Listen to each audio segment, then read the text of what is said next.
is divided into two broad factions, created soon after the death of Prophet Muhammad in 632 AD.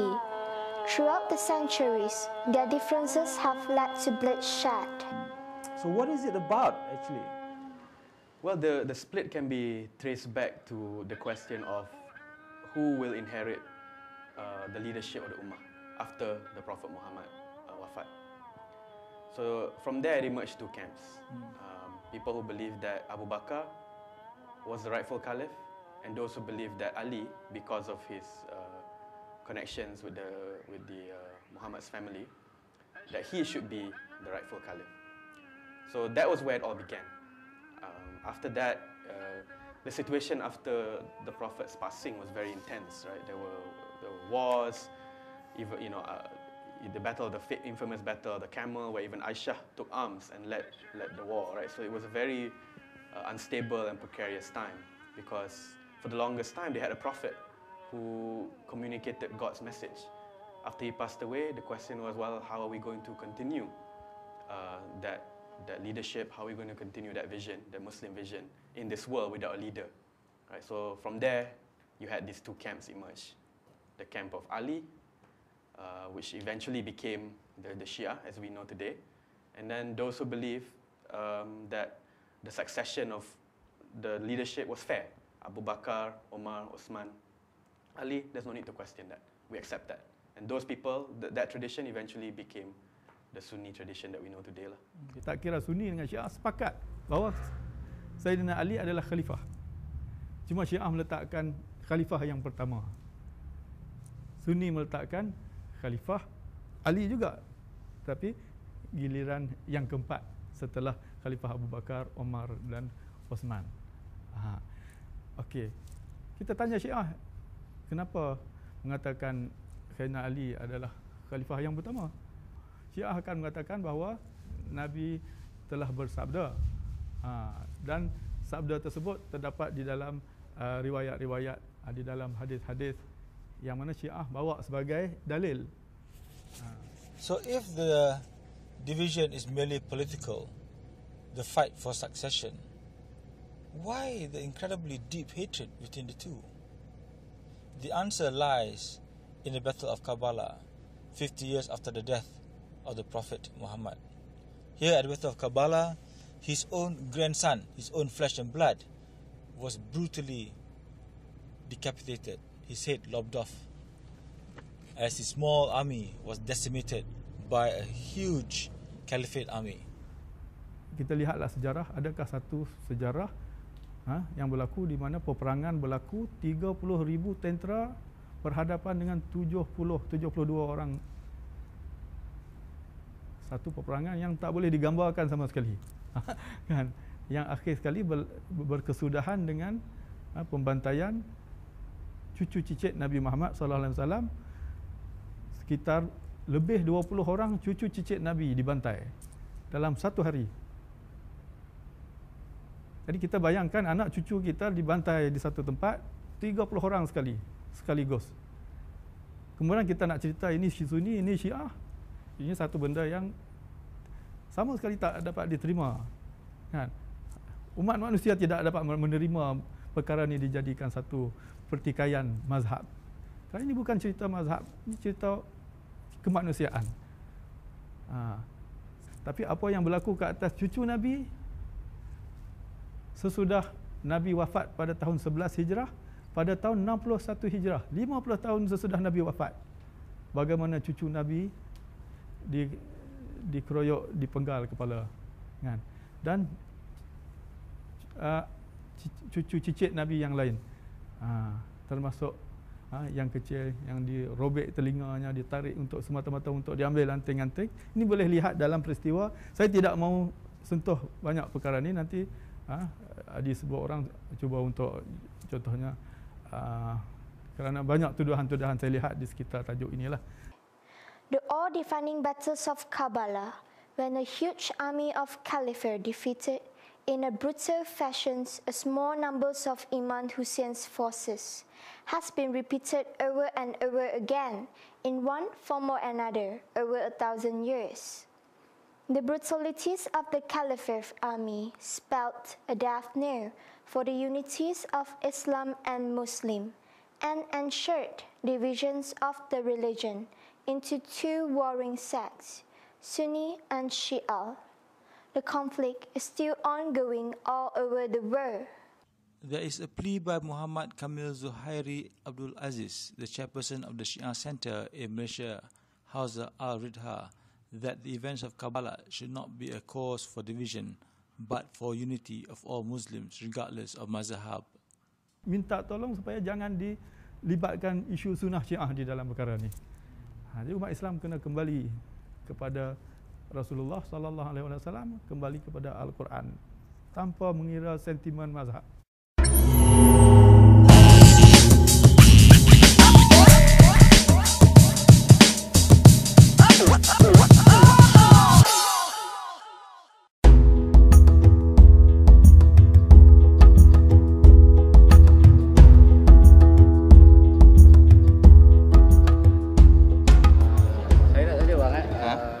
Abang tahu tak apa tu Syiah dan apa itu Sunni? Syiah ni yang saya tahu dia dia taksub kepada Nabi Ali, ya Saidina Ali. Itulah yang saya tahu. Sunni pula bagaimana? Sunni tak tahu lah Sunni. Syiah ni pada saya macam dia terlalu taksub lah dengan Saidina Ali. Rasa macam yelah, kita kan Nabi Muhammad yang terakhir kan, patut dia kena ikut Nabi Muhammad lah. Tapi terlalu taksub, saya rasa macam sesat lah. Itulah. Dan apa yang abang rasa sepatutnya Jabatan Agama kita buat ni pada golongan Syiah yang mengamalkan Syiah di Malaysia ni sendiri? Pandangan saya rasa dia kena bantras lah.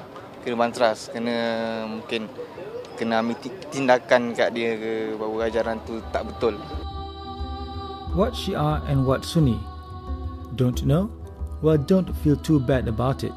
You and I aren't the only ones. We took our camera to Friday prayer and stopped some folks to ask what they know about Sunni and Shi'ah. You'll be surprised at the responses. Abang tahu tak apa itu Syiah dan apa itu Sunni? Syiah dengan Sunni tu tak berapa tahu lah, tapi tahu dia macam pemahaman lah. Pemahaman lah. Pemahaman dia macam mana? Secara detail lagi tak berapa tahu sangat. Ya. Okey, macam yang kita tahu basic lah. Pemahaman antara dia dengan Islam kita ni, Islam biasa kita agama ni, dengan dia punya pemahaman. Agak apa perbezaan dia? Tu tak tahu sangat. Sebab tak berapa tahu sangat lah ni. Macam dengar sikit-sikit. Yang last, abang rasa Syiah ni dia macam ni? Dia sesat ataupun tidak? Rasa macam tak tahu. Tak berani cakap. Okay, terima kasih. Okay. Is this over time the Shia tradition developed practices that the Sunnis believe is alien and foreign. So self-flagellation during the Ashura, right?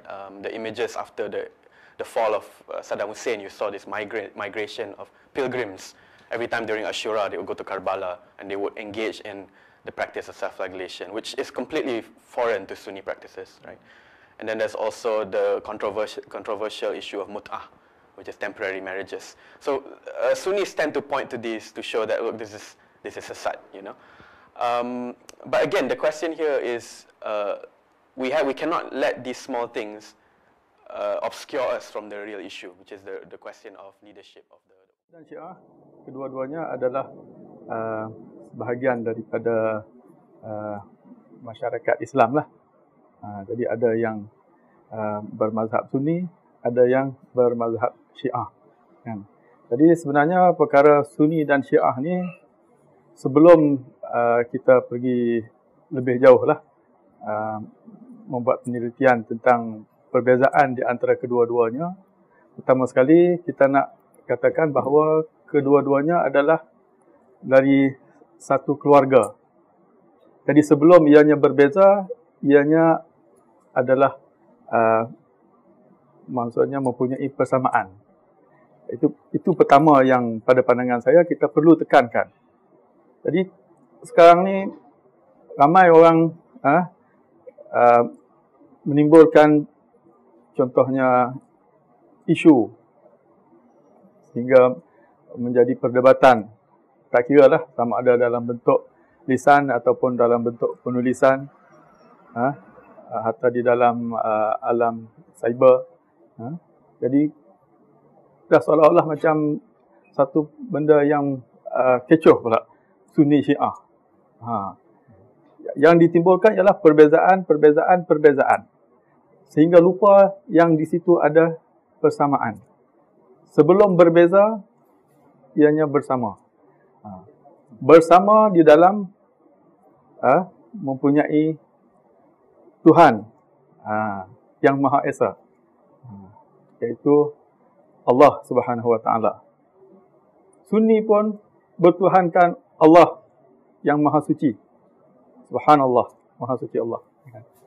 Syiah pun sama juga, bertuhankan Allah yang Maha Suci. Tak adalah kata kita temu ramah interview Sunni, dia kata dia mempunyai Tuhan yang berbeza daripada Syiah. Kita temu ramah Syiah, ia akan mengatakan dia mempunyai Tuhan yang berbeza daripada Sunni. Tak ada. Tetapi yang ada ialah tudingan-tudingan.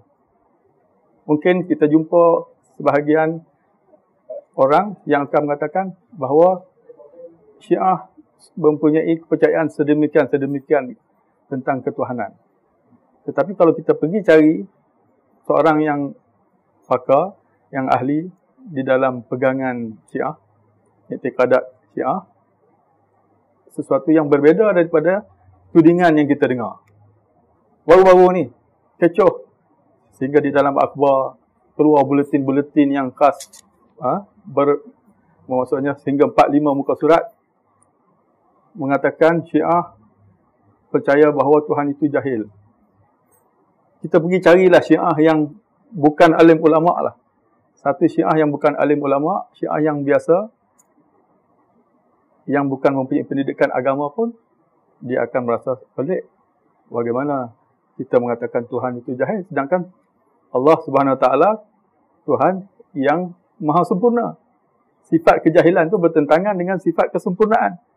Saya kata ini adalah tuduhan yang tak masuk akal. Bukan Islam pun tidak akan mengatakan bahawa Tuhan itu, na'udzubillah, jahil. Jadi itu contoh perbezaan. Banyak lagi perbezaan yang ditimbulkan yang akhir sekali ternyata perkara itu hanya berbentuk fitnah yang tidak mempunyai asas sama sekali. Jadi dari rumpun yang sama, dari keluarga yang sama, pertama sekali berpegang kepada kalimat tauhid, la ilaha illallah. Tiada ilah, Tuhan yang layak disembah. La ilah, kan? Illallah, kecuali Allah yang maha suci, yang maha sempurna. Tak kira Sunni, tak kira Syiah. Jadi di mana yang berbeza dari segi ketuhanan?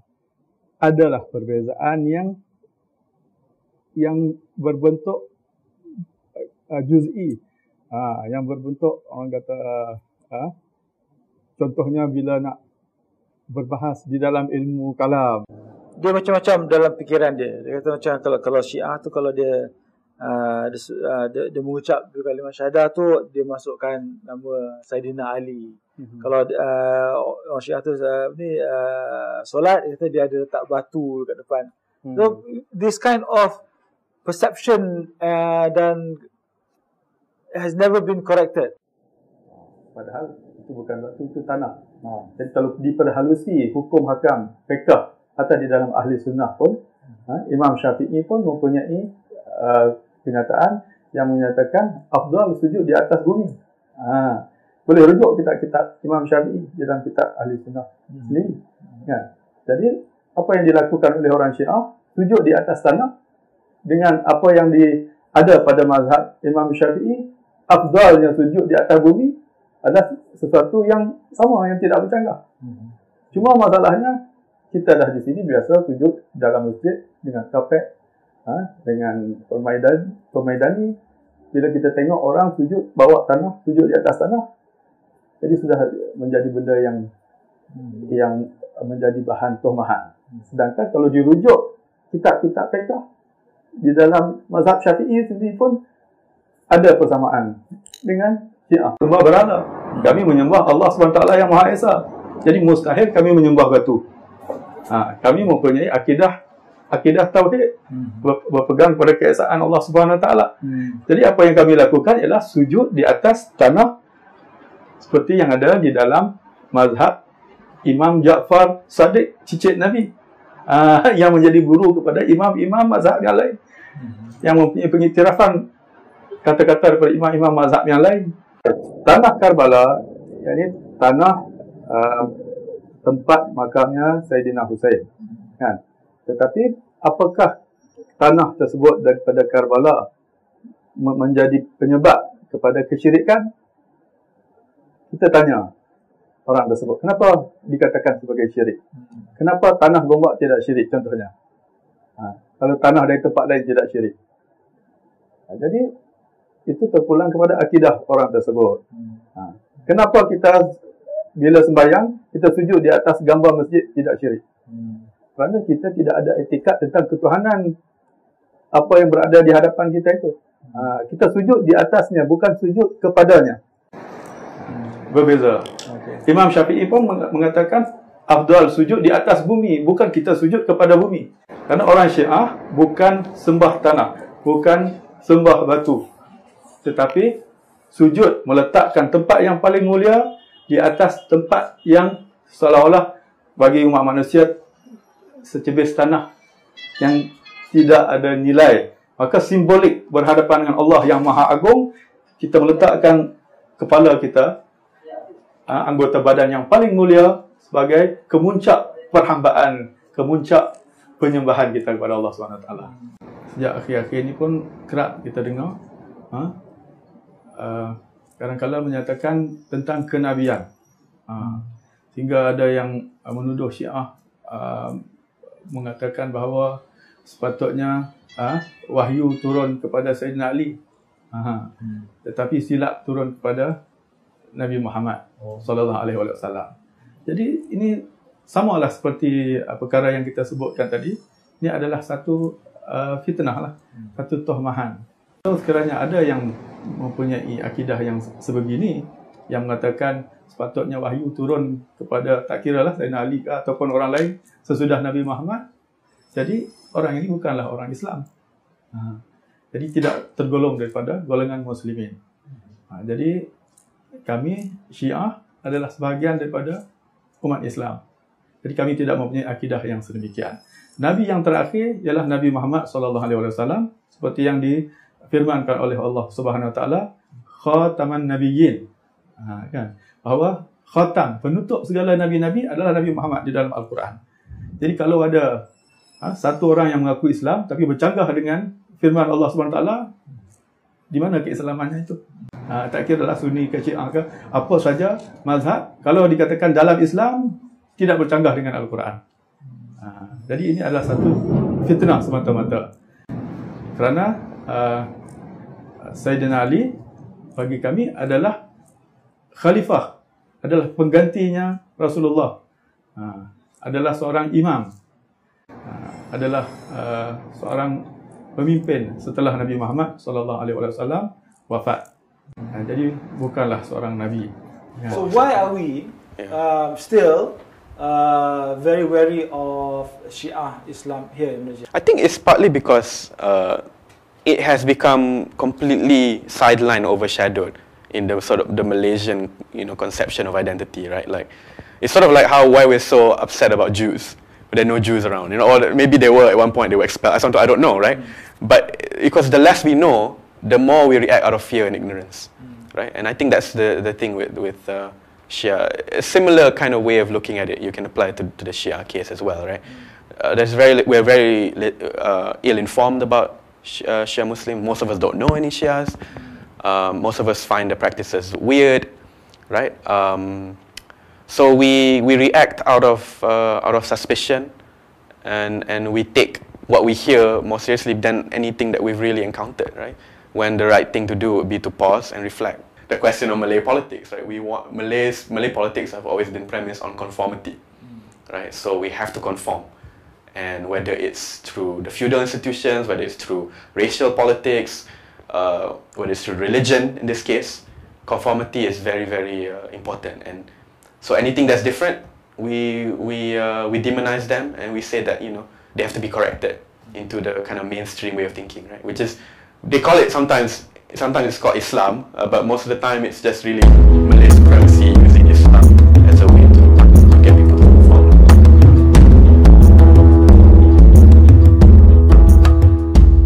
Islam tu terbagi pada dua golongan. First, Sunni dengan Syiah. Sunni ni dia berdasarkan daripada apa yang dikeluarkan oleh ijma' sahabat. Dan Syiah ni pula dia adalah satu kelompok Islam yang memperjuangkan nasib Sayyidina Ali. Bagi abang, pada pendapat abang lah, Syiah tidak sesat. Mereka hanya pengikut daripada kelompok Islam yang menyesal, yang marah dengan tindakan sekelompok Islam yang lain, yang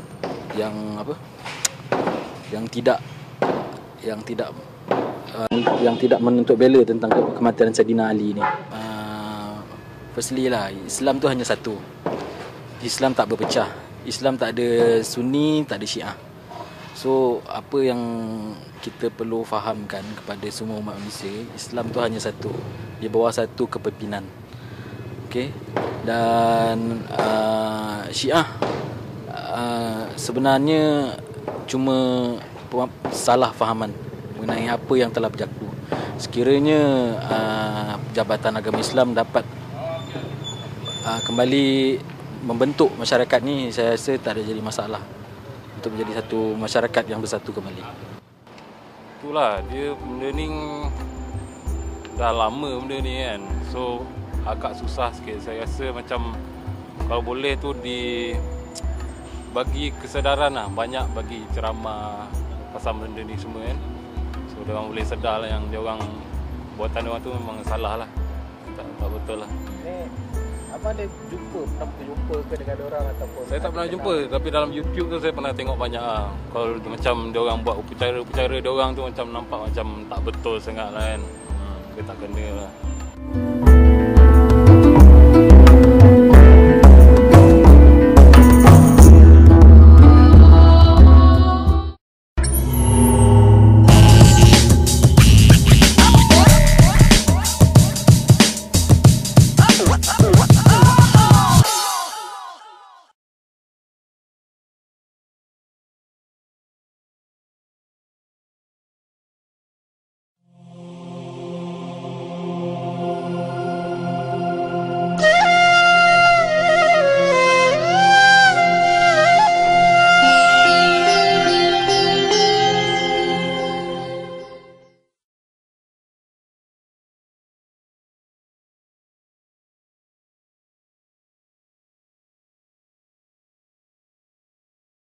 Now for the question, who are the Shi'ah?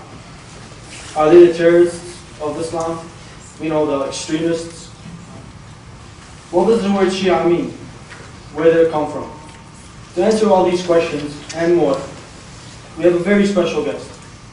I'm sure most of you heard of him, Mr. Hasanain Rajabali. For those of you who haven't, I'll try to briefly introduce him. Mr. Rajabali came to settle in the United States in 1975, immigrating from Tanzania, which is located in East Africa. He's a popular speaker locally and has traveled worldwide to lecture on Islam. He is a graduate from the University of Colorado and has a master's degree in molecular biology and a degree in psychology. Mr. Rajabali moved to Dearborn from New York, where he was the principal of the Tawheed Institute. He also ran a successful internet company called NetSite Corporation, based in Elmsford, New York, which specializes in e-commerce. Mr. Rajabali is currently the director of Camp Taha, America's first Muslim-owned camp, located in Columbiaville, Michigan. Now, before we welcome him, I would like to inform you that we will be having a Q&A after, so my fellow team members will be passing out note cards and pens, so please feel free to ask all your questions. We'll try to answer all of them. Also, after the event, we will be having pizza and refreshments. Do not be hesitant to grab a slice or two. And now let us welcome Mr. Hasanain Rajabali to the podium. Bismillah ar-Rahman ar-Rahim. Alhamdulillah Rabbil Alameen. I begin in the name of God, the Beneficent, the Merciful, and all praise belongs to Him for having created us when we did not deserve to be created. The subject is, who are the Shi'ah? And obviously this is a very important subject, not only from a theological point of view, but also from a political point of view, because today, as you know, the word Shi'ah resonates in the political world also. And I think there seems to be a bit of a misconception, misinformation / disinformation about the Shi'ah, particularly because of the fact that this community of believers in Islam happen to have a certain amount of impact on the geopolitical world today. So let me begin by, first of all, defining the word Shi'ah, because I'm sure many of you know what the word means. But I think it's important to understand it, because sometimes we have a tendency that if I belong to a particular school, or if I'm a Christian and not a Muslim, or if I'm a Muslim and not a Christian, I see the other side as a foreign entity. And therefore I have these stereotypes that I listen to, which I get from the media, from mass media, or from friends, or from enemies. And then of course I kind of make up this concept of what the other side is like. And typically we tend to belittle the other side because we like everyone to be on our side. And anyone who's not on our side, as they say, you know, in modern day media, they say, if you're not with us, you're against us. And this concept of segregation, or this very dividing line, tends to be very corrosive and dangerous. And I think getting information and understanding the diversity of humanity is fundamental to understanding that the human race will always have diversity of opinions, diversity in culture, diversity in religion, and within its own religion there will be diversity. So let's define the term correctly so that we understand, and then hopefully we will delve deeper into some areas. Of course, this is a broad subject. You know, when we say who are the Shi'ah, it's a very broad subject, but I think if we can get to the root of understanding between various religions and why each religion has a particular title, then we can begin to understand why they exist to begin with. Shi'ah is an Arabic word actually that implies a helper or a friend. And the Holy Quran uses this term, not necessarily for a good side or a bad side. It's actually just, it's a relationship of helping someone. For example, in the story of Moses, when he goes and helps a believer against the people of the Pharaoh, there was a person from the side of the Pharaoh who was fighting with this person. Moses goes and helps him, and the Quran uses this term Shi'ah, meaning he was his helper. So this term actually has stuck due to historical reasons. The term Shi'ah is not something that's really delegated by God as a title. The title that has been given to mankind for believers and worshippers of the truth in modern time, and always has been, the title has been completed by the name called Islam. And God says, Inna Deena Indallahi al-Islam. The religion to God is al-Islam, meaning the submission, which the root word means also peace and submission and so on. So it's actually a proper noun. Al-Islam is a proper noun, which also denotes a verb, which is submission, and of course which denotes peace. The root word salama also is derived from the same root. The term Shi'ah actually came later on in time due to the political events that took place, which kind of stuck within a community. The Messenger has used this term in many ways historically from all sides of the Islamic schools of thought, that the group of people who support any particular group are known as the Shi'ah. So historically, for example, after the departure of the Messenger of God, as we understand, there was a dispute as to who should be the successor.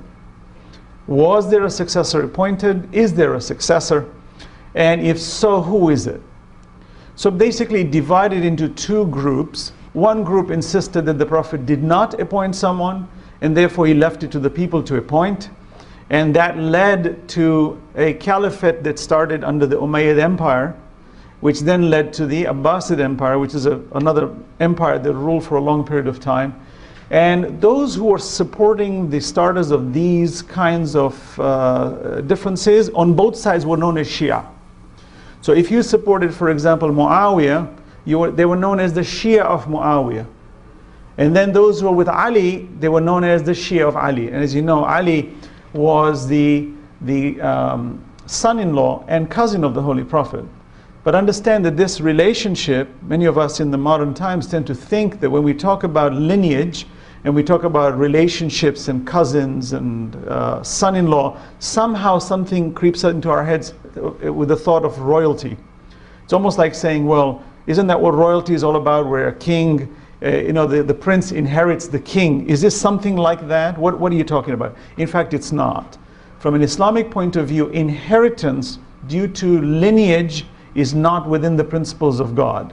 Though God has used lineage to maintain a certain group of leaders among prophets and successors within a lineage, but it's not because of lineage that one inherits that. It's a decree of God. And even within lineage, the eldest son could still be denied authority and the youngest son could be given, and it's got nothing to do with the father appointing it, but rather it's a divine instruction from the Shi'i perspective. I, as a Muslim, first and foremost, don't like these terms, Shia, Sunni. I don't like these terms, personally. I think it creates a lot of unnecessary segregation from a political point of view, and it creates animosity, and I don't like it. I really think that we, as Muslims, should address ourselves as Muslims, and then if there is a need to be more granular and to describe the particular perspective that we take within Islam, one can say that I'm leaning towards this particular pathway, which may come under the category of Shia or Sunni, but as far as I'm concerned, that should be a secondary matter, not a primary matter. So the terminology we understand is just the term Shia. Historically, we understand, which is fascinating from either side, that successorship is essential and fundamental in Islam. Islam is composed of two major schools, the Sunni and the Shia, and both schools, which really form the entire Muslim population on earth pretty much today, we find that they all unanimously agree that successorship is fundamental to the continuity of the message of God. Okay. One school, which is the Sunni school, states that the Prophet did not appoint and left it to the people to choose. The other school says no, the Prophet cannot leave this world without appointing someone, and the Quran clearly stipulates that there is authority that is supposed to succeed, and that successorship in its fundamental principles must be appointed by a divine authority, either directly from God or from a prophet, and it cannot be given that authority cannot be distributed among the people. Meaning you cannot do a shura where we have a council of gatherings and then we're going to decide who the next Khalifa is going to be. Now here, the term Khalifa according to the Quran means a successor. Khalifa just means successorship, inheritor, one who inherits. God has said all of mankind is also Khalifa. Inni ja'ilun fil ardi Khalifa. I will place on earth an inheritor. Meaning you and I are also Khalifas, but in the fact that we have been created as human beings on earth and been given authority, in other words, authority to wander the earth and to use the resources of the earth for our benefit, God says you are its inheritors. And therefore there is a level of khilafah that we all possess, but this is not the khilafah we're talking about, because the Quran distinguishes these two types, one being the general and one being the specific, which in Arabic is known as am and khas. Meaning you have generalities and then you have specificities. Here we're discussing specificity. So the history basically has laid this reality that upon the Prophet's departure, these two schools started to form. Now, when we look at the Muslim community in the world today, which is about 1.8 billion on earth, that's 1.8 billion human beings out of 6.8 human beings, 6.8 billion human beings, that's a sizable amount. Within this community of 1.8 billion, approximately 80%, 75 to 80% is composed of the Sunni school, and 20 to 25% is composed of the Shia school. These are the two breakups as far as statistics are concerned, and the numbers and the demographics. And what happens is that if you examine both schools, you say, what are the commonalities of these two schools that can be considered for these two to come under one umbrella called Islam? How can we distinguish them and say that both these groups come within the prescriptions of Islam? So let me describe briefly what Islam is according to the Quran and what its regulations are, and then we can decide whether an individual falls under that category or not. God in the Quran clearly states that a believer is the one who believes in God, believes in the Day of Judgment, and does good deeds. That's the general.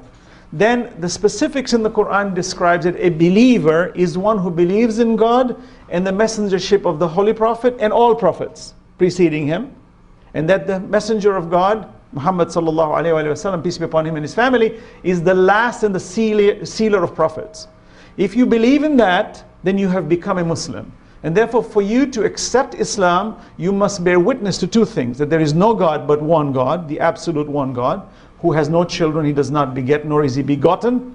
And second, that the messenger of God is the seal of prophets, meaning he's the last messenger, and after him there are no more messengers. Now, if you examine both schools of thought, major schools, Sunni and Shia, you find both of them agree to this. That first and foremost, God is one, and secondly, that the messenger of God is the sealer of prophets. So within the prescription of Islam, we find that both schools are actually in conformity to this principle laid out in the Quran. The Quran also states that the book of God, which is the Quran, the Furqan, which is the deciding factor of the do's and don'ts and rights and wrongs, the moral principles of humanity, that it must be accepted as a divine scripture. Well, both schools once again agree that the Quran is an immutable, absolute word of God, and it is infallible in the sense that there's not a single mistake or error in it. There is no additional Quran, there is no other Quran floating around. These kinds of talks about certain groups having a different Quran, I will talk about it, these are attempts to create disunity and division through misinformation and disinformation. And I'd like to address them before I conclude this presentation this evening. So both schools come within this Islamic principle, the belief in God. If you look at Islam as a religion, it's a universal religion. It's the only religion that I know of that addresses by name Jews, Christians, Sabians, the people. It's the only religion in the world that I know of that addresses pretty much the vast majority of the human population within its principles. For example, in the Quran, Allah says, "Inna ladina amanu wal ladina hadu wan nasara was sabin." Indeed, the believers, the Jews, the Christians, and the Sabians, man amana billah, provided you believe in God, wal yawm al akhir, and the day of judgment, wa amila salih, and you do good deeds, falahum ajrun min rabbihim. For you there is a reward from your Lord. Wala khawfun alayhim, there is no fear upon you. Walahum yahzanun, and you should not worry. Meaning God is addressing the Christians, the Jews, everyone, that you are all within the mercy of God, within His domain, and you've all been given this opportunity to come towards the truth. All human beings, including atheists, are all struggling to come closer to the truth. And therefore the Islamic principle stipulates that the entire human race has been guided and has been given free will to exercise its ability to choose what it wants, and as long as it is cognitive living and able to make choices, it must retain its free will. And the way you would bring a person to the truth, meaning we're all moving in a direction towards greater truth, then what we need to do is we need to invite people to the truth through kind exhortation and wisdom. As the Quran says, "Ud'u ila sabili rabbika bil hikmah." Invite people with wisdom and kind speech. Meaning, I cannot go and say, oh, he's a Sunni, or he is a Shia, or he's a Christian, or he's an atheist, and therefore I have a right now to punish this person, or to beat him, or to kick him, or to fight him, or to take his property away. The Quran forbids such attitude. So it's always fascinating to me, people who commit crimes, when they, bomb people and they kill people in the name of God. It's always fascinating to me. How in the name of God? Which God do you believe in? What kind of a God do you worship?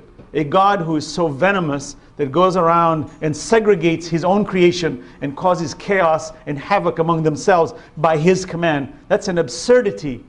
And it's not even worth worshiping such a God, for you're better off not worshiping. And indeed, such a God does not exist. But there are people who take that authority in the name of God to commit their own whimsical attempts to try to rule other people in the name of God. So let's be very clear and categorical. I don't care if you're a Christian, a Jew, or an atheist, or a Muslim, a Sunni or a Shia. No one has the authority to go around and cause harm to any human being in the name of God. And therefore, in the name of God, you're not allowed to cause any harm. That means that if you are a worshipper in the name of God, you must be the most forgiving and the most kind and the most generous in the society. It's very essential. We must understand that. So in principle, when you look between the Sunni and the Shia schools of thought, we're very similar. The Kaaba, for example, which is the house of God, which was built by Abraham and his son Ishmael. Abraham, the patriarch of the Abrahamic faiths. Imagine, he built that cube, which is known as the Kaaba. Kaaba actually means cube. Okay? And by the command of God. He is the father of Isaac, who is the father of Jacob, who is the father of Joseph. And these are great prophets who came, and they brought about principles of humanity that should be practiced in the worship of one God, and to have equity and to have justice, while we have diversity of opinions. So this is the principle that in Islam, the way I see it as a Muslim, that these are our distinctions. And as long as we're within those prescriptions, then we have to say, with gratitude, that the human race has maintained in a miraculous fashion, as far as I'm concerned, that we have maintained a general principle of goodness within the principles of Islam, particularly, for example. Even Christians. If you look at Christians today, what do Christians typically do? They promote good. They are the promoters of the love of God. They're the promoters of goodness, right? Jesus says what in the Bible? He says, why do you look at the speck in your brother's eye when there's a log in yours? Okay, that's a good principle. Meaning, don't go pointing fingers at others. Look at yourself. Jesus says, when someone abuses you, turn the other cheek. Be forgiving. Okay, that's a promotion of goodness. Such promotions are what gives credence to such religions to exist for long terms. And we as believers and as human beings who are brothers in believers, among believers, meaning we have either we are brothers in humanity or we are brothers among believers. The basic principles of the promotion of good and the forbiddance of evil should be our driving force. So getting back to the same idea of Shia versus Sunni, as one would say Shia versus Sunni, in principle really, even the Kaaba is at its center, the 5 daily prayers is at its center, the Quran is at its center, the Holy Prophet is at the center, God is at the absolute center, and the belief in the Day of Judgment is at the center. There is really very minimal difference here. If I extend this between Sunni and Shia to a further out of Islam, you'll find even among Christians and Jews that the majority of it, of both these 3 schools, are really the majority overlaps. It's the minority that does not overlap. The majority overlaps. It means we have commonalities that are a majority, and it's a minority that's not a commonality. So we as a human race should consider this and understand that we have to see this diversity from a broad spectrum, and then we can understand why our differences exist. Having said that, today from a geopolitical stand, you find that there's so much misinformation going around, which leads to tunnel visions, which leads to destruction, which I think is a poison that consistently gets fed within the communities that needs to be eradicated, or at least we need to be immunized from such poisons. Okay? It's a blessing that we have organizations like Thaqalain Muslim Association, for example. Now here Thaqalain Muslim Association says, oh, it's a Shia promoter. It's a group that promotes Shiism. And versus the MSA. No, as far as I'm concerned, they're both Muslim organizations. And they have a right to express their positions. And if there were 10 other Muslim organizations, TMA, SMA, whatever, however many acronyms you want to put it together. It's fine. As long as you substantiate your positions, and you have a right to substantiate, which is what we love in a very diverse community, where everyone's given a means to express their positions. The sad thing is when we dislike people on the other side. And we have what we call intolerance for people on the other side. That's the sadness, which in my position is you cannot be a promoter of good when you harbor hatred or animosity, or you misinform or purposefully disinform in order to create chaos and havoc, or in order to maintain your own side by belittling the other side. I think there's a weakness to that, there's a sickness to that, which we don't realize it leads to a lot of destruction. For example, you know that there are many people who think, as atheists for example, that the believers in God condemn the atheists to hell. Often atheists will have arguments, says, oh, so you believers think that we are going to go to hell, aren't we? We're all going to burn in hell. In fact, the Pew research that was done recently, more than 70% of believers in God do not consider atheists to be condemned to hell. But look at how the media presents it. That when you're a believer in God, it means now you're going to condemn an atheist. And therefore the atheist feels attacked. And then they see people of religion, they're constantly passing judgment. When in fact, the vast majority of believers in God do not pass such judgments.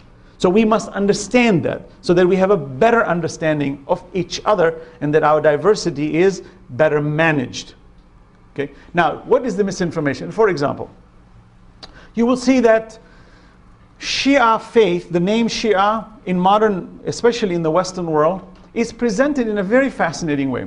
There is a senator recently, a couple of years ago, who lost the bid to the Senate, Senator Santorum, for example, presented a 1-hour presentation at University of Oklahoma describing who the Shias are. And I was very amused by his political spin in trying to describe who the Shias are. And it's very interesting today, because Iran, which is a Persian nation, which is predominantly Shia, which is seen as not abiding by the American policies, and therefore they've become not our allies. Suddenly it's very interesting that now there is this quagmire. You see, you've got Saudi Arabia, who's really your ally. It's predominantly seen as a Sunni school. And then you've got this Shia school. You see this group called Iran. And now it gets melted down into this geopolitical world. And I'm listening to the senator describing how Shiism started. And it amuses me because, you know, when you become a leader and you become a senator, you would expect at least you do a little bit of your homework before you speak about other people's religions. But here's how he's introducing it. He says Shiism started by the Persians. Because the Persians have had royalty for thousands of years. So upon the Prophet's death, immediately they sort of infiltrated Islam and they made it into a Persian thing, and they insisted that the son-in-law and the cousin of the Prophet, since he was the closest blood relative of the Prophet, he should be the caliph. The Persians were defeated in the second caliph's period. The Persians were a nemesis within the empires to the Romans, and they were not even defeated in the Prophet's time. And upon the Prophet's departure, the Persians were still in power. In the second caliph's time, the Persians were defeated. And even then it was way established. The caliphate had already been established in principle by that movement. So this idea of spinning these wrong ideas, and then it picks up on CNN, and then it picks up on Fox networks, and they say, oh, the Shias are the Persians. So suddenly the minute this attempt to associate names in a certain political way so that we can spin ideas, so that we can make the public have a certain instantaneous position that will support our political agendas. And I think that's very, very reckless in public life.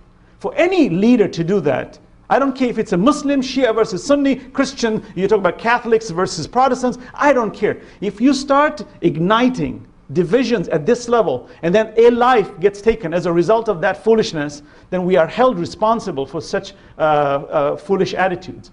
So it's interesting that I see that a person who tries to equate the start of Shiism with some Persian movement in a university, in an academic environment, by a man who has been leading a state in a constituency that has been legislating rules within a country. And I'm shocked. I said, wow, we've got a lot of work to do. This is a real problem. Okay? In the name of God, and I make this as a general statement, in the name of God, it is not proper for any group, I don't care even if I'm a Muslim or a Shia, for me to put down another religion in a belligerent way, where I'm going to now excite and ignite people's attitudes against the other side. This is not within the prescriptions of God. Sadly, I say this because I see it all over the place. And I say to myself, I said, it's interesting. What happened to academics? What happens to the Quran which says, قُلْ هَاتُوا بُرْهَانَكُمْ إِن كُنْتُمْ صَادِقِينَ? Tell them to bring their proof if they're truthful. Let them put it on the table. Let's be scientific about it. Look how we honor the scientists of the world. We were just listening to a scientist speaking about the brain and how the brain works and the neurons work with the chips and so on. We said, wow. Well, why is that wow? Because they followed protocol. They have a protocol. Now, I don't care if that guy is an Indian, a Muslim, a Christian, a Jew. He's following protocol, and I respect protocol. So if that was an atheist talking, I'd say no problem. It's science being exposed to me, and that's protocol, and I like it. I'm being exposed to the truth, though it comes from an atheist. Right? So what of this? We find that our ideas are not protocol-based, they're more emotionally based, and then we are trying to protect our own agendas. I always feel an individual who tries to belittle the other side without merit has a weakness inherent in their side. That is why they need to belittle the other side. Otherwise, why would you do it? If there is total strength in you, if you're a truthful man, you don't have to go and create trouble among people. You just have to be truthful. It's the trouble that's going to come after you. You're not going to go for trouble. No one's going to come and hit you. I mean, you're not going to go hit people. People are going to come and hit you because you're speaking the truth. A truthful person in any society will never create trouble. Even there's a guy who's pugnacious in nature, who likes to cause fights among people, and he's a troublemaker and always looking for things to create a fight for. You find the good person will always find ways to evade that, to avoid such confrontations. It's the troublemaker who will find every way to corner you and to kill you and to put trouble on you and to burden you and burden your family and to destroy you.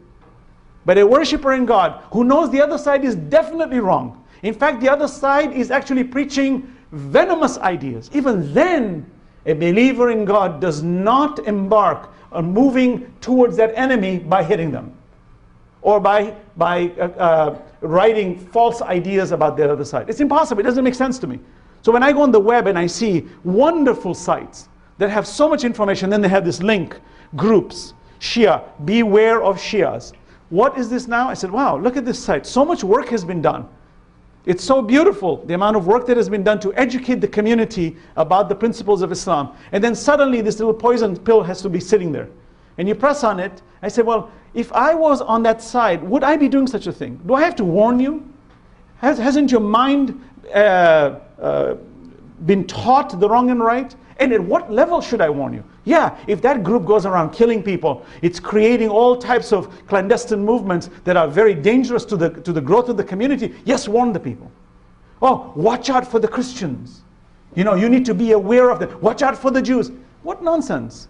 If you're going to bring such ideas forward, bring it at an academic level. Even then, don't make judgments and say, this is the Christian philosophy, this is the Muslim philosophy, these are our differences, you decide what you think is wrong and you decide what you think is right. I think that's more proper than for someone to write a website, for example, where you're bashing a group of people and then it kind of lingers in the tongues of people. And the person says, so which school of thought do you follow? I'm not sure. Oh, excuse me. They run. Why? Oh, because you're somehow contaminated and I can't get near you. And don't even talk to them. They're dangerous because they're constantly hiding things under there and they're using taqiyya. You know, they're always hiding. They've always got this secretive society. Any community that tells me this, I said, you've got something that you're hiding. Why do you say that? Why don't you put it on the table? Why don't you say it the way it should be? I'm not afraid. Look, as a Muslim, many a times when I've had my debates with atheists, people say, you're going to debate atheists? You know, those guys are pretty tricky and slick. I said, fine. If they can win the argument, more power to them. Then I need to improve myself. Then what I believe in is weak. And if it cannot sustain scrutiny, then I better change. I'm a fool to think that I'm living in the truth when I'm so afraid of being interrogated at the level of my spirituality. Many of us, by the way, have fear of being questioned because we are very comfortable with the little things that we've caught up with, and it's mixed with the cultures, and we feel very comfortable. And don't get me into this because I'm going to become confused. Fine, you don't have to. But what if it does? What's going to happen to you?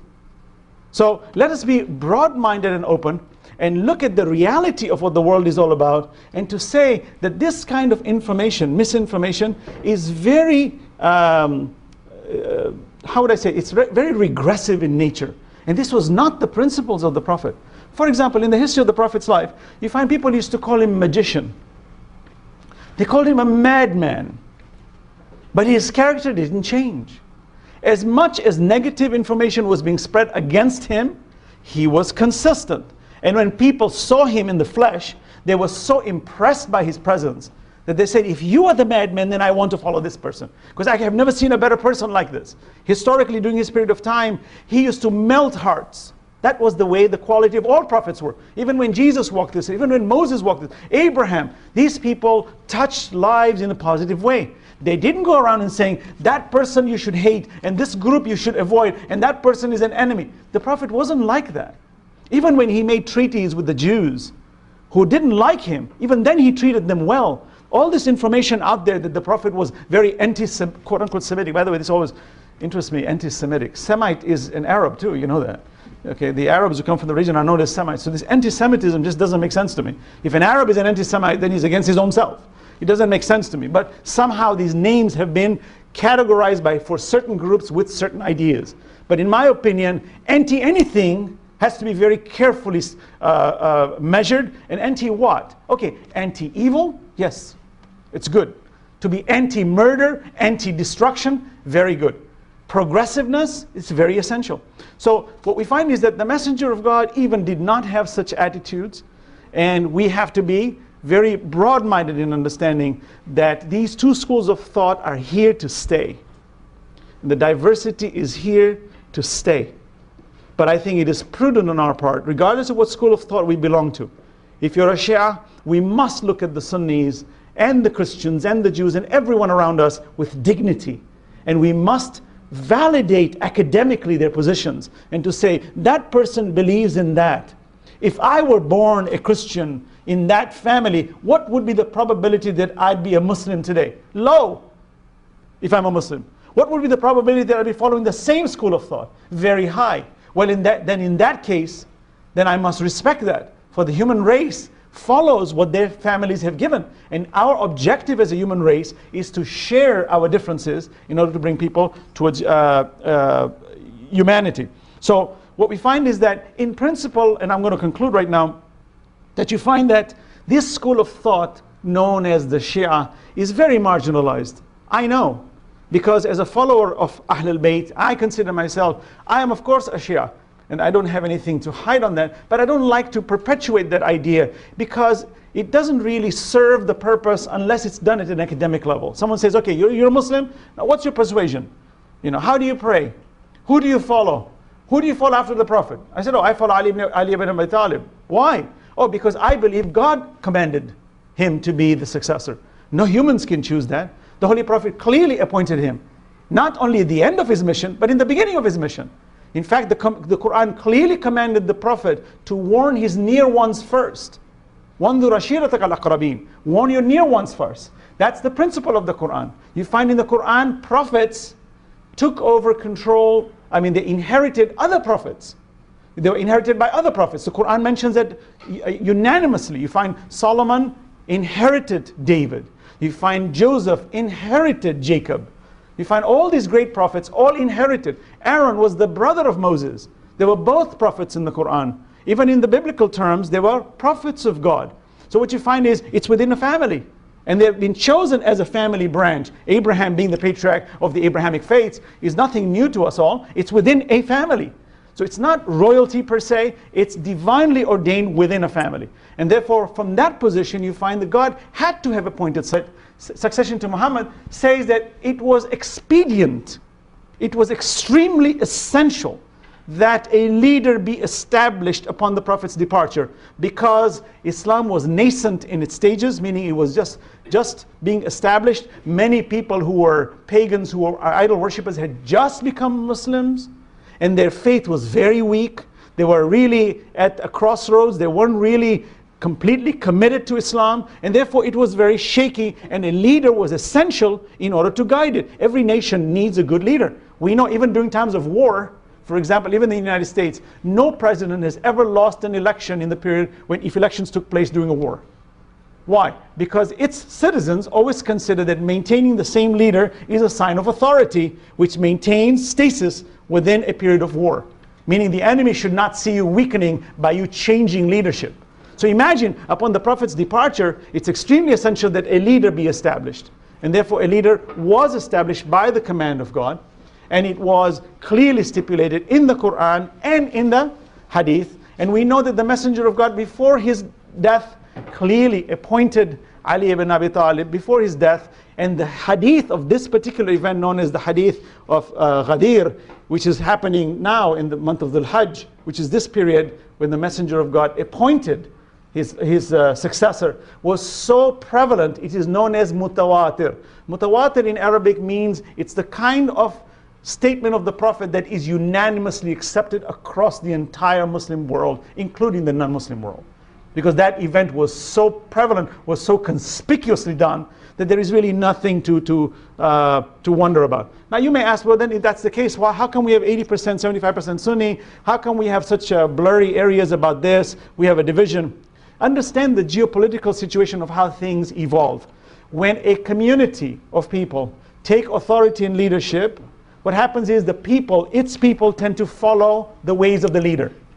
The Umayyad Empire established itself as de facto authority.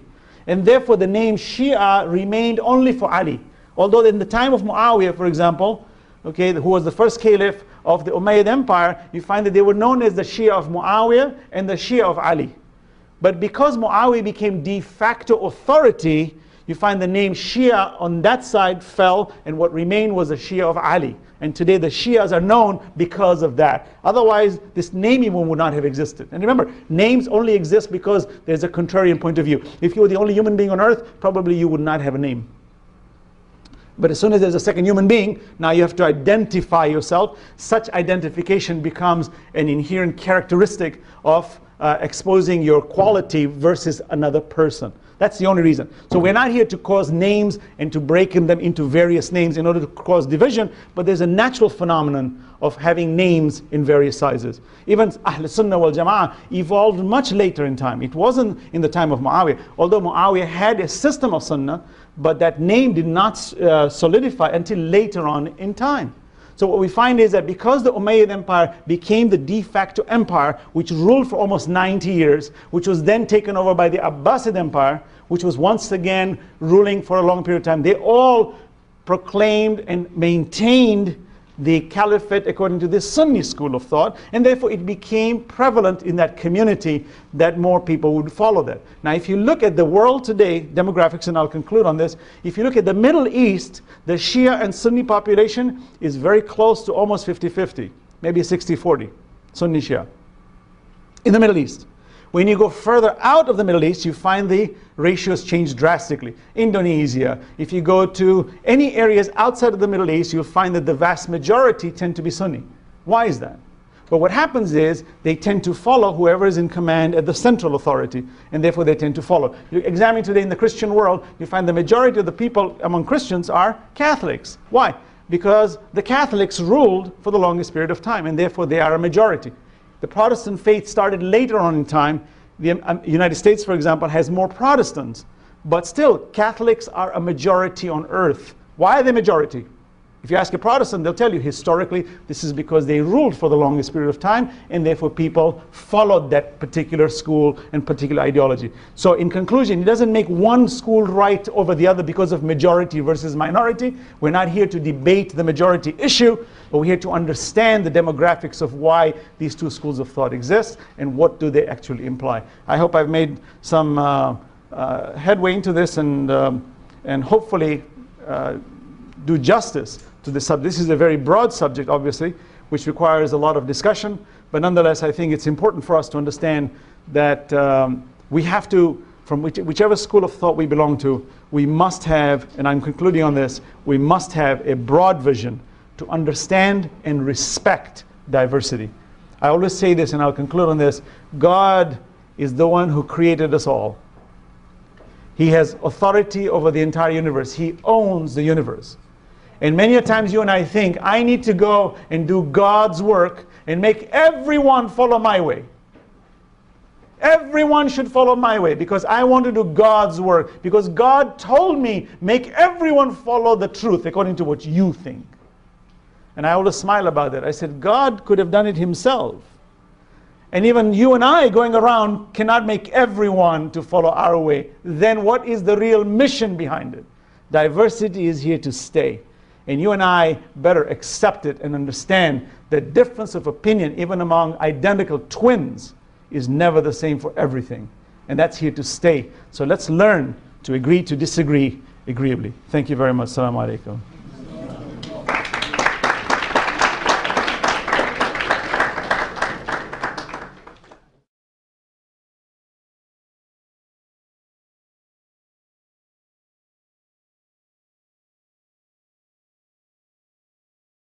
We understand, the question is, how do we know that he was not selected based on being the closest family? The Quran has a principle.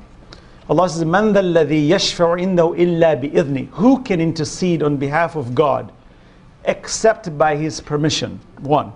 Number two, when you read the Quranic verses, from all points of view as far as leadership is concerned, it's very clear that it has to be appointed, though he is the closest blood relative. Let me give you an example and hopefully I'll drive this home. Moses, as a prophet, Musa, alayhi salam, when he was born in a very difficult period, because you will find that the Pharaoh was killing the firstborn because he knew through the soothsayers that there will be a firstborn who will come and destroy him. And the Pharaoh, in his arrogant attitude, said, I will stop that. So he started killing the firstborn. And it happened that Moses was one of the firstborn. So God says, I will protect Moses, he said to his mother, and said, take this little child of yours, put him in a basket, and leave him in the Nile River, and I will guide it. And it was guided to the house of the Pharaoh, and as you know, the Pharaoh ends up raising him. So this is a great chosen being. We're not talking about an ordinary person here. We're talking about an incredibly great person. Not like somebody, many years later suddenly had a vision in God, and then suddenly God says, okay, come on, you're my representative. No. From birth, God has chosen him. To the point where that basket could have so many potential movements, yet God drives it to the banks of the house of the Pharaoh. And the wife of the Pharaoh sees it and takes it in as her own. This is the same Pharaoh who wanted to kill everyone, correct? All the firstborn. This is Moses who's born under his own house. This Moses now has grown older and has now reached maturity, and God is talking to him now on the mountain and says, Moses, Musa, idhab ila Fir'aun, innahu tagha. Go to Fir'aun, go to the Pharaoh. He has exceeded the bounds. So God has commanded Moses to do the job. The command is on. Yet even then Moses realized that for me to go to the Pharaoh, I need help. I need a supporter. You see? Now you would think logically that a prophet who's been chosen from birth, who God spoke to directly, who is so revered by God, that he's protected, given all kinds of miracles, it's a no-brainer that this guy is 100% in the good side of God. Does he now say, okay, Aaron, you're my brother, come on, let's go, we're going to go out to Pharaoh, and we're going to tell him that he's on the wrong side, and let's bring him to the right path. No. Moses in the Quran says, وَجْعَلْنِي وَزِيرًا مِنْ أَهْلِ هَارُونَ أَخِي. Make my brother my supporter. Look, Moses is a prophet of God. Even then, he can't appoint. Even then, he doesn't appoint. He's a prophet of God. He doesn't appoint. He says to God, make my brother Aaron, who's a prophet also, make him my helper, and let us the two go. And God accepts it. So what is the principle in the Quran? That though Moses and Aaron are brothers, even then, they're from the same mother. Even then, you find Quran states, this is a prophet. This is a great prophet. Look, even he doesn't appoint without my command. So then what of successorship? We need to think that way, and we'll understand how important authority from God is from these points. Why do the Shia have a negative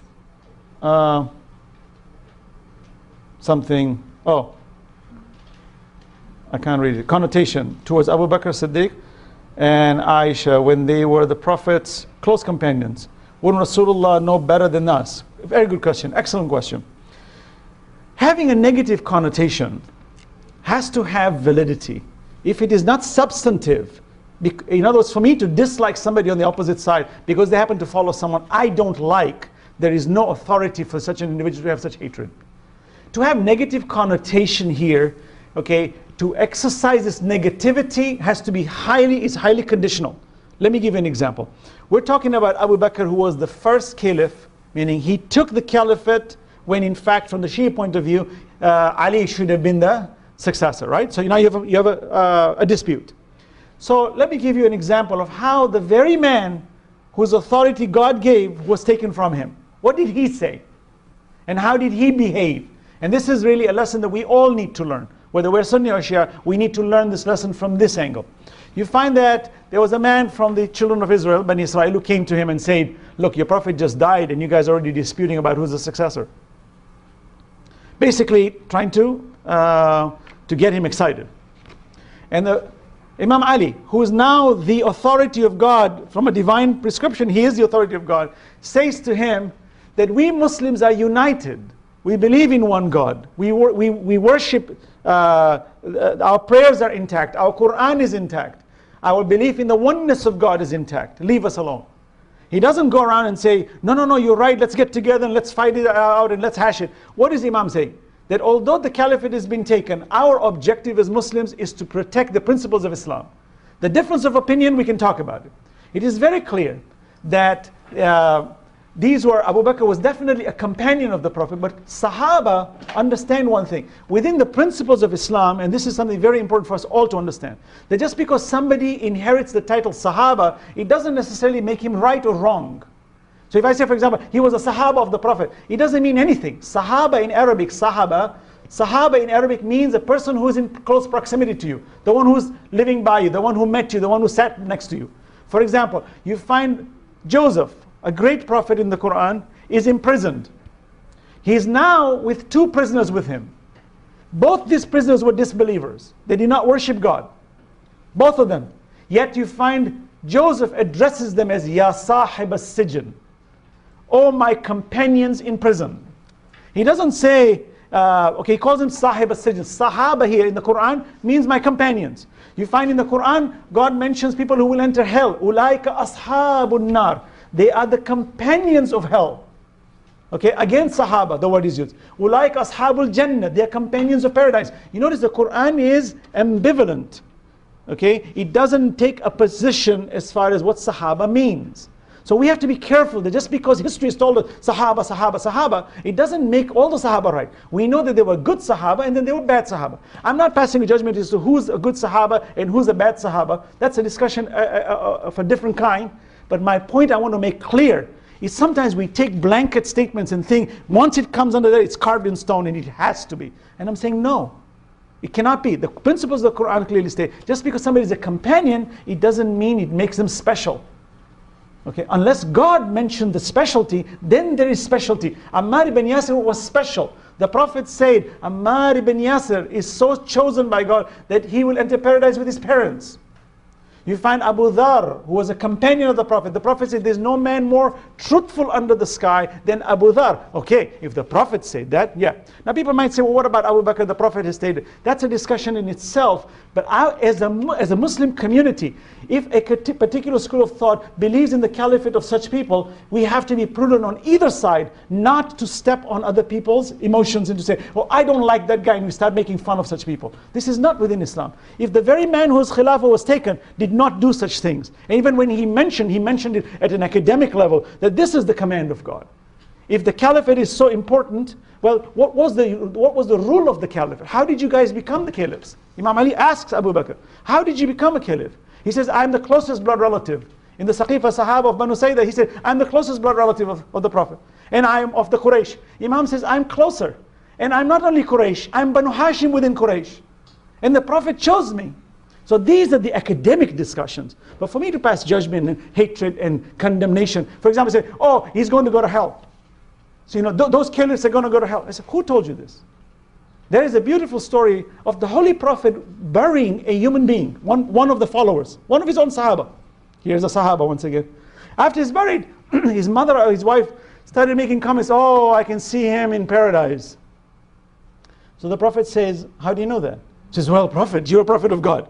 You buried him. You prayed for him. You stood in front of his grave. He has to go to paradise. The Prophet says, no, you can't say that. Did God tell you that?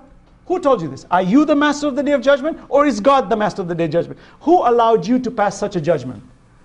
That's a beautiful story, because now I can see a Christian, I can see a Sunni, I can see a Shia, I can see an atheist. Can I say this person's going to go to hell? God says, who are you to pass a judgment? You don't know where you are going. How did you know where this guy is going? Who told you this? Did someone tell you this? Did it come from God? Did it say in the Quran that you're going to go to hell or heaven? Okay, Abu Lahab is going to go to hell because the Quran says it. His wife is going to go to hell because the Quran said it. You want to say it? Say it. But if God didn't say it, who are you? So people who make judgments against the caliphs and pass, categorical judgments that such a person is going to burn, that's your comment. And such venomous comments should remain within your own tongue. And in my best of advice is, get rid of it. Because that's not what God has created us for. Allah did not create us to go around condemning and creating venomous attacks against people because of that. Those who follow the caliphs, in my opinion, have a good intention of following. In their minds, they really think that these people are truly designated in their ways. It's an academic discussion to understand who should be an authority and who should not be. But it's not upon me to pass a judgment just because you consider that to be a good leader as far as you're concerned. I respect that. And we should respect that. It's not within our jurisdiction to pass such judgments. Now, you want to have an academic discussion? We can have it and say, is it possible that the caliphs can be chosen by people? Is it possible that within a small group of people they can choose? Is it possible that a person who has not been appointed by God can take such a position? This we can talk about. Even from the very mouth of these leaders themselves, they say, we can't rule. Even Umar ibn Khattab said, "Lawla Ali la halaka Umar." Had it not been for Ali, Umar would have been destroyed. This is Umar's own statement, which is authentic in all the writings. So Umar himself admitted that if not for Ali ibn Abi Talib, it is very common. Umar used to always consult Imam Ali alayhi salam on various complicated issues. Various complicated issues. Let's talk at that level.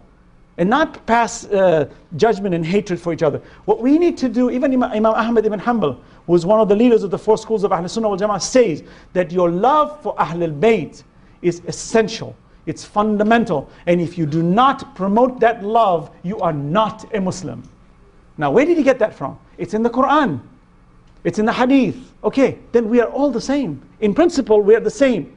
That Sunni and Shia both are being promoted by God to go towards the commands of God and His Prophet. And what did the Prophet say?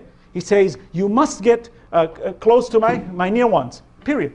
As far as the wife of the Prophet, historically the Prophet had many wives.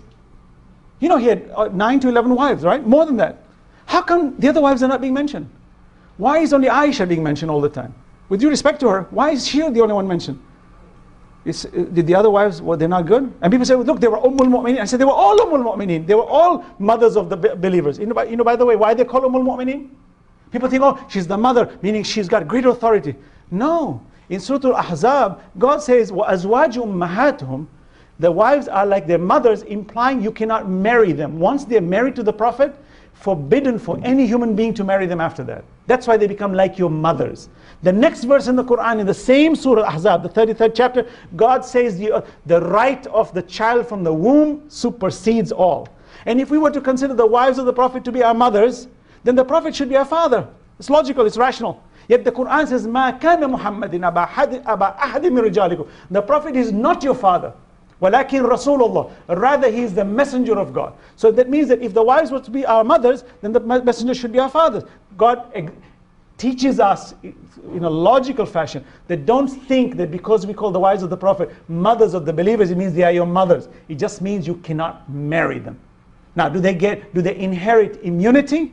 Do they have instantaneous immunity because they married the Prophet? Well, let's go to the Quran. The Quran in Surah Al-Tahrim, the prohibition, you find God clearly shows two great prophets, both their wives entered hell. Will enter hell on Judgment Day. Now, am I making a judgment of this wife? No, not at all. But let us understand the principles that there are good wives, bad wives, medium wives. We all have them. And that's the principle within Islam. No one's passing a judgment as to which wife is going to go to heaven, which wife is going to go to hell. The point is, let us not try to take immunity by saying, because she's the wife of the Prophet, or any of them are wives of the Prophet, including Khadija, that suddenly now they get natural immunity. The Prophet said very clearly, Khadija and I will be in paradise together. The Messenger of God stated this unanimously. Every school of thought agrees that. Now, were the other wives bad or good? I'm not here to pass judgment. What we're here to understand is, this is the principle from the Quran, that even though you're a wife of the Prophet, that doesn't give you natural immunity.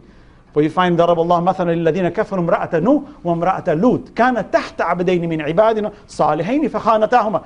An example of two servants of God who had two wives. وَقِيلَ ادْخُلَ النَّارَ مَعَ الدَّاخِلِينَ. And on Judgment Day, because they disobeyed the prophets, because they were so difficult, God says, and they will be told to enter hell. What happens to the rest of the wives? Only Allah knows. Our obligation is to search the truth and find the best balance and to respect them. Imam Ali alayhi salam, after he defeated Aisha in the Battle of the Camel, he respected her. He did not belittle her. He respected her. He didn't even enter the tent where she was. He sent her own brother, Muhammad ibn Abu Bakr, okay, who went in. Why? Because it was the honor to be given to the wife of the Prophet. When she was taken back to Medina, Imam Ali brought her back with dignity, took her to her house with dignity, though he defeated her in the Battle of the Camel in Basra. Even then you find Imam Ali respected her. That's the principle we should follow. Anybody want to ask a question? There's a lot of written questions here. You say that Islam was nascent in the 7th century. Isn't there a belief among Muslims that even Adam was a Muslim? Clearly, all prophets of God were Muslims. Quran states that Adam was the first Muslim on earth as a human being, and all prophets were Muslims. Hanifan Musliman. There was no such thing as Christianity, Judaism, Hinduism, Buddhism. These all were given names in their own various ways. As far as Islam is concerned, all prophets were Muslims. So Islam is not a new religion that just got completed 14 centuries ago, or in the 7th century. That's not true. Islam got completed as a law of God 14 centuries ago. But when did the law start? When Adam was created. So the laws of God on earth for mankind started with Adam, and therefore Adam was the first prophet, was the first Muslim on earth, and they were all Muslims. Muslims means what? They were submissive, and they promoted oneness of God. Even if Jesus says himself, right? Why callest thou me good? There is none good but that which sent me. If you read in the Testament, you find one of the most powerful statements that was made in the entire Bible. Ask any Christian, any theologian will tell you, hear ye Israel, your Lord is one. This is a famous statement in the Bible. Hear ye Israel, understand, your Lord is one. Well, that's the principle of all prophets. Every prophet came to speak about one God. Unity in one God. One absolute God. And that's the principle. Anybody had? Yes. If Muhammad was the last prophet, why was a successor needed? Like, no one else was going to speak the word of God, so why did they need a successor? Excellent question. Thank you for asking. Prophethood and imamat, or successorship, which is known in authority, has two different functions. Prophets are role models and they're lawgivers. So the main fundamental principle of prophets in Islam, I know in the Judeo-Christian idea, prophets have other duties also, which Islamic prophets too, by the way. We're the same prophets, by the way. We shared the same prophets. But their obligation was to bring the law. When Jesus, for example, was born, one of the miracles in the Quran, Jesus did not declare his authority according to the biblical version. He was in his 30s. According to Islam, he declared his prophethood as upon birth. As soon as he was born, he says, قَالَ إِنِّي عَبْدُ اللَّهِ. He said, I am a servant of God. آتَانِي الْكِتَابِ. I have been given the book. وَجَعَلَنِي نَبِيًّا. And I have been made a prophet. وَجَعَلَنِي مُبَارَكًا أَيْنَمَا كُنْتُ. And I bring good news wherever I am. I am blessed wherever I go. وَجَعَلَنِي مُبَارَكًا. I've been made blessed wherever I go. And I've been made kind to my mother. وَبَرًّا بِوَالِدَتِي. I've been made kind to my mother. You find all prophets came to deliver the law. So here Jesus himself says, I've been given the law. Which is the law? What we call the Injil, which in modern terms is called the Bible. You find Moses was given the Torah. You see? Abraham was also given a scripture. Okay? You find that certain prophets were given scriptures, others were not given scriptures. So in Islam, 124,000 prophets were sent on earth, and every continent on earth had a prophet of someone. Because the Quran states every community has been guided. So that's the guidance factor. When the religion of God gets completed, now it requires explanation for its practice. For there will always be a problem with explanation and misinterpretation or reinterpretations, and therefore you need a divine entity to ensure that such interpretations are not misconstrued. Because if you look at the history of the Prophet, he declared his prophethood at the age of 40. So for 40 years he was silent, though his actions were prophetic. Meaning the Prophet never lied. In fact, the first thing the Prophet used when he declared his prophethood was he stood on the mountain and he said, if I tell you there's a caravan behind this mountain, will you believe me? And he said, yes. The very pagans of Mecca said, you are an honest, truthful man, you've never lied. He says, then I bear witness there is no God and I am his messenger. So that was his message. When the message got completed, how long did it take for him to deliver the message in public life? 23 years. Of the 23 years, 13 years he was under subjection by the Meccans. Okay, he was oppressed. He was not given an opportunity to preach. Then when he migrated to Medina, he had 10 more years before his death. Within those 10 years, 8 years he was being attacked. by various groups, by the Meccans. They constantly sent armies to attack him, to destroy him. And he kept defending. So 8 years. He's left with really 2 years of real peace. You cannot explain the gravity of the law that started from Adam, which now is the compendium of the entire law, combined the Torah, the Injil, all the scriptures in one book. And now to explain it to the people requires a much more long-term effort, which is where successorship comes into play. So the Prophet is saying that I will suffer in delivering the message, and the Imams, and Ali, for example, will suffer in explaining the message. But the Imams, the successors, are not allowed to bring new law. They can only reflect the law of the Prophet. If you look at the entire Najul Balagha, for example, the sermons of Ali ibn Abi Talib, not a word does he say, I say. He always says, the Prophet says. And this is what the Prophet wanted. And this is how you should do it. No Imam could ever bring a new law, or for that matter, abrogate a law. Impossible. They're not allowed to do that. If they did that, they would be blocking prophethood's completion, and now they'd be taking the position of prophethood. And they do not possess prophethood in them. They're just protectors, meaning reflectors of the message. And that's really the authority of Imamate. I hope I've made it clear. Yeah, thank you. Okay.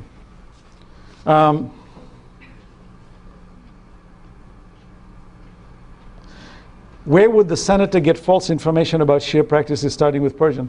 Who knows? Maybe he was on the street talking to some extremists and said, hey, let's talk about the Shia.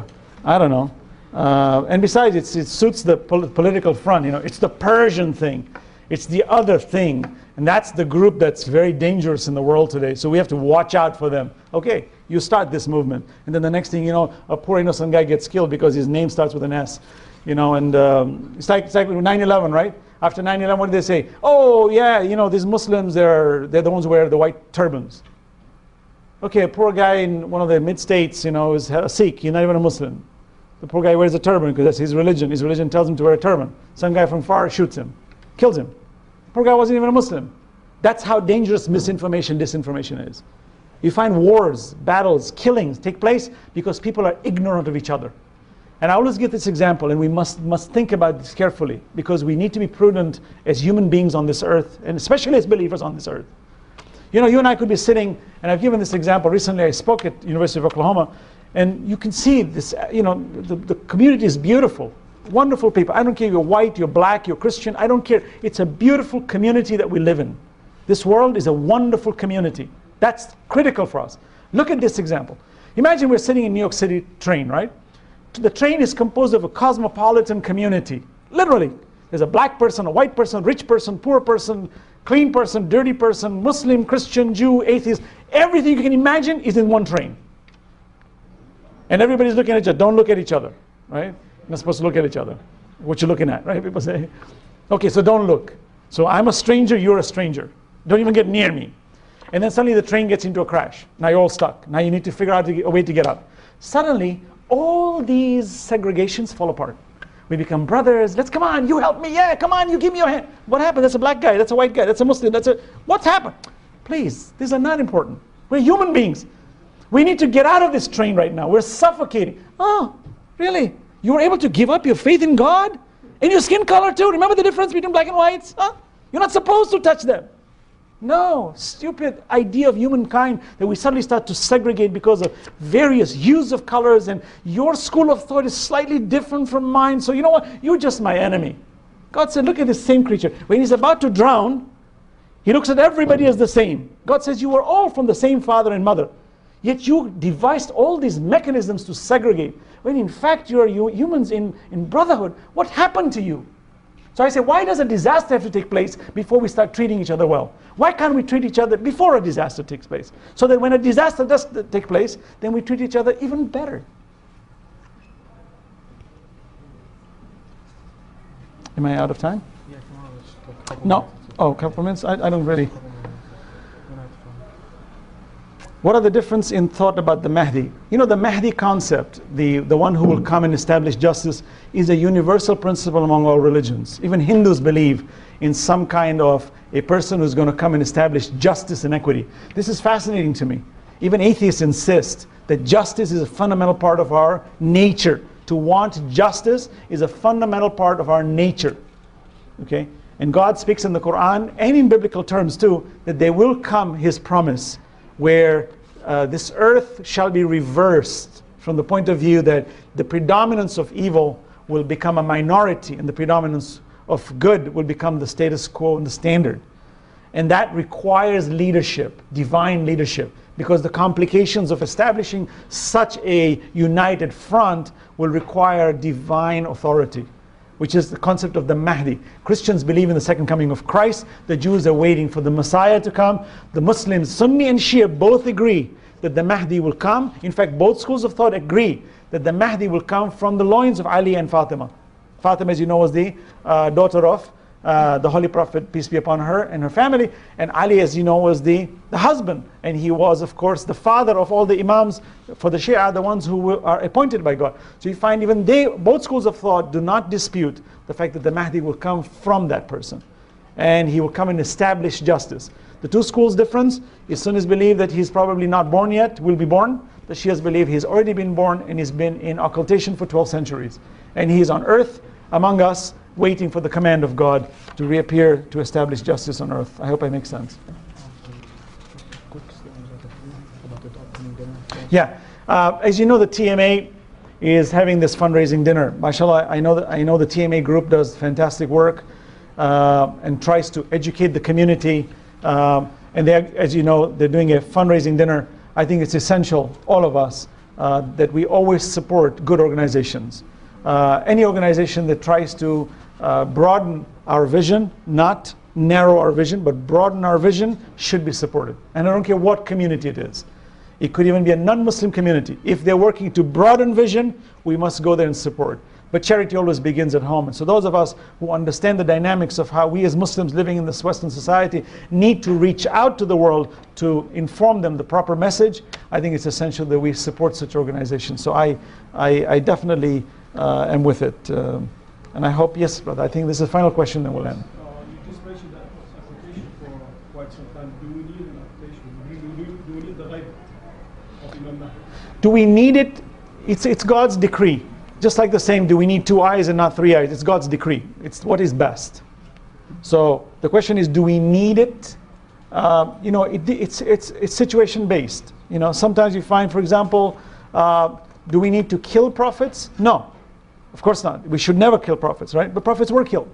So in principle, what you find is, and because prophets were killed, or because representatives of God were killed, or they were punished, or they were beaten, then God has His measures of protecting them. And occultation is one of those measures, or one of those proofs also.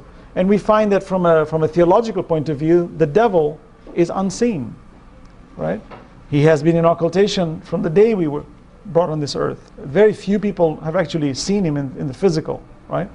So that occultation is still within the principles of all religions, major religions. If you look even in the Judeo-Christian faith, it's not disputed that certain entities are in the metaphysical realm, but they are present in spirit, and they do have effects on us. Thank you. Thank you very much, everyone. Thank you. Peace be upon you. وكان من دعائه عليه السلام في طلب العفو والرحمة اللهم صل على محمد وآله واكسر شهوتي عن كل محرم وازو حرصي عن كل مأثم وامنعني عن أذى كل مؤمن ومؤمنة ومسلم ومسلمة اللهم وأيما عبد نال مني ما حضرت عليه وانتهك مني ما حجرت عليه فمضى بظلامتي ميتا أو حصلت لي قبله حيا فاغفر له ما ألم به مني واعف له عما أدبر به عني ولا تقفه على ما ارتكب فيه ولا تكشفه عما اكتسب به واجعل ما سمحت به من العفو عنهم وتبرعت به من الصدقة عليهم أزكى صدقات المتصدقين وأعلى صلات المتقربين وعوضني من عفوي عنهم عفوك ومن دعائي لهم رحمتك حتى يسعد كل واحد منا بفضلك وينجو كل منا بمنك اللهم وأيما عبد من عبيدك أدركه مني درك أو مسه من ناحيتي أذى أو لحقه بي أو بسببي ظلم ففته بحقه أو سبقته بمظلمته فصل على محمد وآله وأرضه عني من وجدك وأوفه حقه من عندك ثم قني ما يوجب له حكمك وخلصني مما يحكم به عدلك فإن قوتي لا تستقل بنغمتك وإن طاقتي لا تنهض بسخطك فإنك إن تكافني بالحق تهلكني وإلا تغمدني برحمتك توبقني اللهم إني أستوهبك يا إلهي ما لا ينقصك بذله وأستحملك ما لا يبهضك حمله أستوهبك يا إلهي نفسي التي لم تخلقها لتمتنع بها من سوء أو لتطرق بها إلى نفع، ولكن أنشأتها إثباتا لقدرتك على مثلها، واحتجاجا بها على شكلها، وأستحملك من ذنوبي ما قد بهضني حمله، وأستعين بك على ما قد فدحني ثقله. فصل على محمد وآله، وهب لنفسي على ظلمها نفسي، ووكل رحمتك باحتمال إصري. فكم قد لحقت رحمتك بالمسيئين،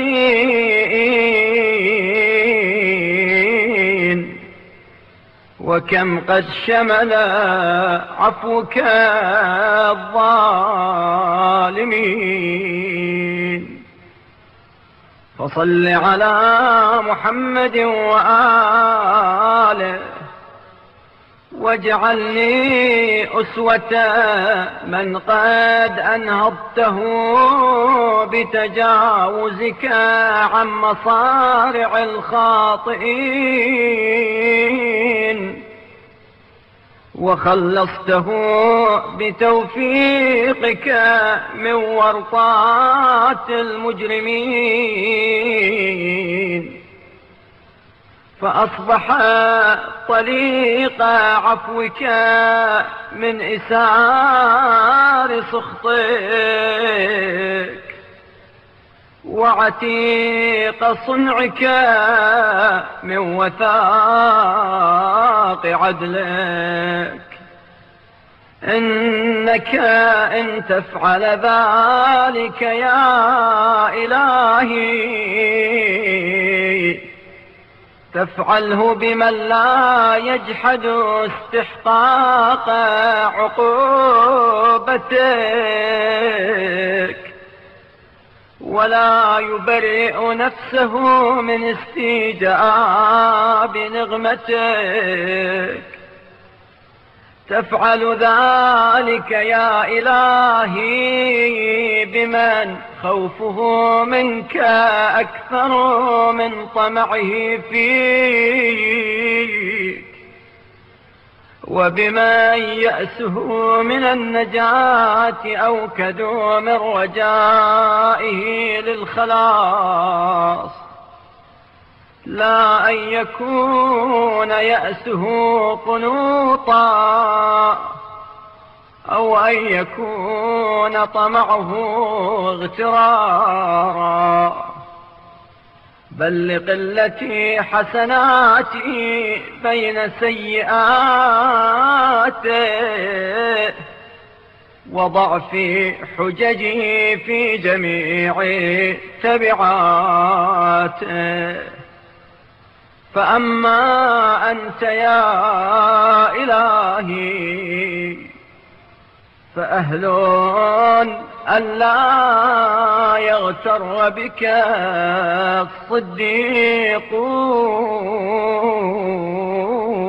الصديقون، ولا ييأس منك المجرمون، لأنك الرب العظيم الذي لا يمنع أحدا فضله، ولا يستقصي من أحد حقه. تعالى ذكرك عن المذكورين،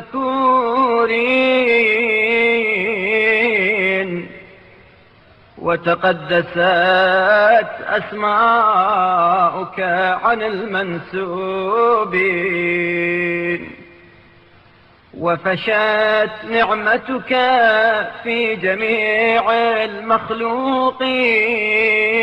المخلوقين فلك الحمد على ذلك يا رب العالمين